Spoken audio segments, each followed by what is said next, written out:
Nakakatakot na armas ng CIA. Poison pens, exploding cigars, umbrella guns. Ilan lang yan sa mababangis na armas ng CIA, ang Central Intelligence Agency ng Amerika.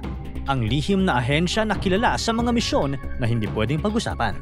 Pero alam nyo ba na may mas nakakatakot pa silang sandata?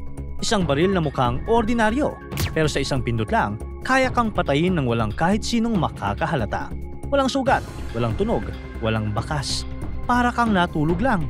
Anong meron sa armas na to at dumaan pa ito sa isang televised hearing? Bakit kailangan pa ng CIA ng lason na hindi na-detect sa autopsy? At ginamit na ba ito sa totoong tao? Tara, pag-usapan natin yan. Taong 1975 sa Senado, seryosong nakaupo si Senator Frank Church, hawak ang papel na puno ng mahalagang tanong. Habang sa kabilang dulo naman, kalmado pero halatang kabado si CIA Director William Colby. Seryoso kasi ang pinag-uusapan nila. Ito ay tungkol sa isang delikadong imbensyon. Inilabas ng CIA ang isang kakaibang baril na mukhang Colt M1911 pistol, pero may nakakabit na telescopic sight at iba pang modification. Pero hindi ito basta baril. Ito ang tinatawag na heart attack gun. Tunog pa lang, parang atakihin ka na sa puso. Ito ay isang secret weapon na ginawa ng CIA noong Cold War para sa tahimik at hindi matutuklasang assassination. Ang baril ay design para magpaputok ng maliit na dart na may lason mula sa shellfish toxin o saxitoxin, isa sa pinakamakapangyarihang lason sa mundo. Napakaliit ng dart kaya halos hindi mararamdaman kapag tumama ito. Pagpasok sa katawan, natutunaw ito at inilalabas ang lason. Nagdudulot ng paralysis at respiratory failure na kung sino man ang matatamaan ay magmumukha lang na heart attack. At ito ang pinakanakakakilabot. Walang makikitang bakas ng lason sa autopsy dahil mabilis itong natutunaw sa katawan.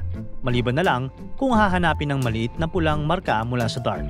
Isang bagay na bihirang mapansin ng forensic examiner. Pero, sino nga ba ang nakaisip ng inbensyong ito at bakit nila ito pinag-uusapan sa Senado? Ganun ba ito sobrang nakakaalarma? Panahon ng Cold War, ilang taon bago ang hearing.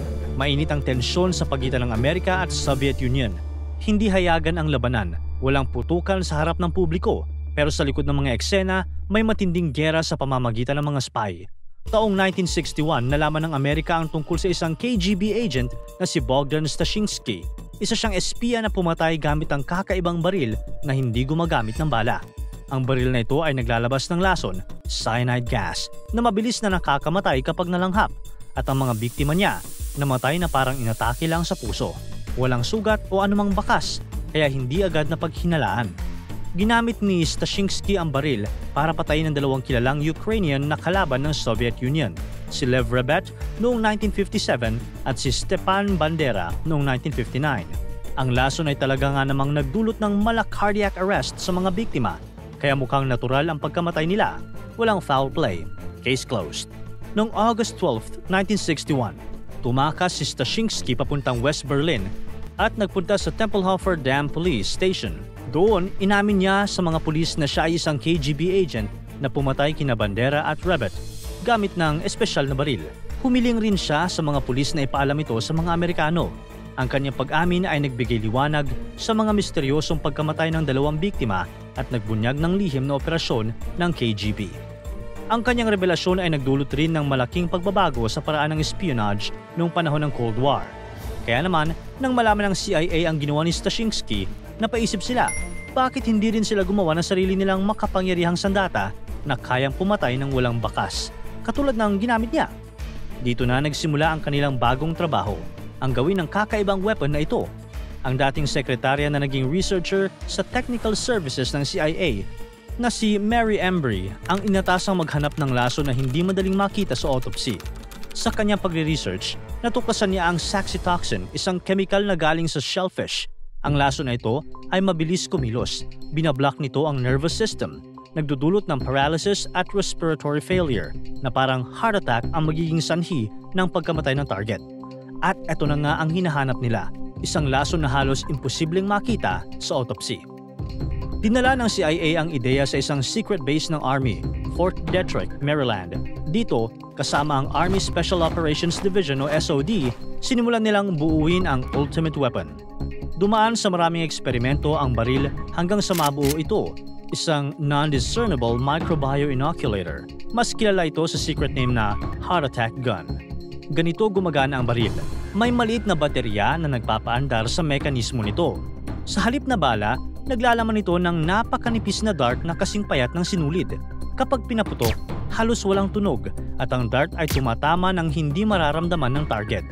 Ang dart na may saxitoxin ay natutunaw sa loob ng katawan at naglalabas ng lason. Halos walang bakas ang maiiwan sa biktima. Walang karayom, sugat o lason na madaling makita sa autopsy. Ayon sa pagsisiyasat ng Church Committee noong 1975, astigman kung tutuusin, pero ang sandatang ito ay bahagi ng mga iligal na proyekto ng CIA. Kaya naman, ang imbensyong ito ay nauwi sa isang televised hearing sa Senado. Sa gitna ng isang investigasyon ng Senado tungkol sa mga sikreto ng CIA, natuklasan ang 11 grams ng saxitoxin at 8 milligrams ng cobra venom. Sabi ng mga eksperto, sapat na ang dami ng lason na ito para pumatay ng libu-libong tao kung gagamitin ng sabay-sabay.